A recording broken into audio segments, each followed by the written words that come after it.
তুই একটা দানব, তুই এই সমাজের জন্য কলঙ্ক। গ্রামবাসী, আমি কুদ্দুসকে গ্রাম থেকে এখনই তাড়িয়ে দিলাম।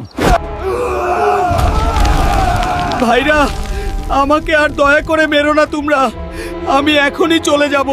হায়রে মানুষ, কত উপকার করলাম এই জীবনে, তা সব ভুলে গিয়ে আমায় আজ গ্রামের কলঙ্ক বলে গ্রাম থেকে মেরে তাড়িয়ে দিল। বাবা রে, তোর বাবা অসুস্থ, আমাদের ছেড়ে দূরে যাস না। মা, আমি আর এই অমানুষের গ্রামে আসবো না, তোমরা ভালো থাকো। মা, আমি এই মানুষকে সাহায্য করতাম আর এরাই আমাকে কলঙ্ক বলছে। এর সঠিক বিচার একদিন উপরওয়ালা নিশ্চয়ই করবে।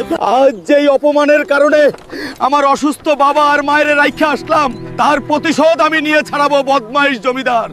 বাবা কুদ্দুস, তুই কোথায় গেলি? আমার এক গ্লাস পানি দিয়া যা। কুদ্দুসের বাপ, তুমি অসুস্থ মানুষ, বেশি চিন্তা করো না। আজ থেকে এইটা আমার নতুন বাড়ি। যতদিন না পর্যন্ত জমিদারের আর গ্রামবাসীর সাথে প্রতিশোধ না নিতে পারি, ততদিনে এইখানেই থাকবো। বাবা, আমি কলেজে গেলাম। আচ্ছা বাবা, এই তোরা আমার একমাত্র মেয়ের উপর ভালোভাবে নজর রাখ।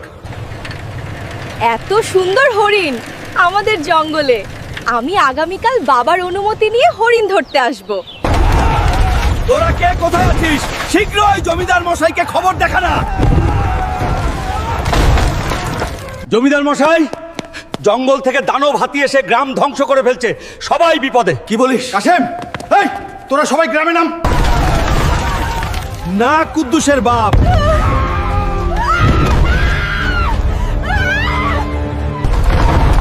কুদ্দুসের বাপ, তুমি আমাকে ছয়রা চইলা গেলা।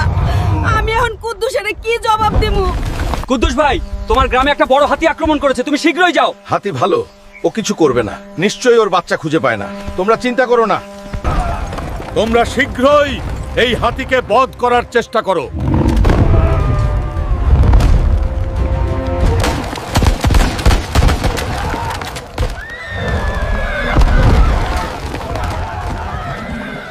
এই হাতির বাচ্চা নিখোঁজ হয়ে আছে, সেজন্য এই হাতি এরকম করছে। কে যেন জঙ্গল থেকে হাতির বাচ্চা এনেছে। খোঁজ নাও, এই হাতির বাচ্চা কোথায় আছে। আরে, তুই এখানে লুকিয়ে আছিস, আর তোর জন্য মা হাতি এলাকায় ধ্বংসযজ্ঞ শুরু করতেছে। জমিদার মশাই, হাতির বাচ্চা পাওয়া গেছে। নিশ্চয়ই হাতি এখন জঙ্গলে চলে যাবে।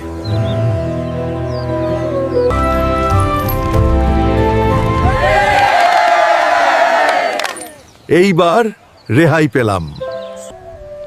আমার এখন কেউ নাই। কুদ্দুস হইল গ্রাম ছেড়া, আর তুমি গেলা পর পারে। বাবা, আমি জঙ্গলে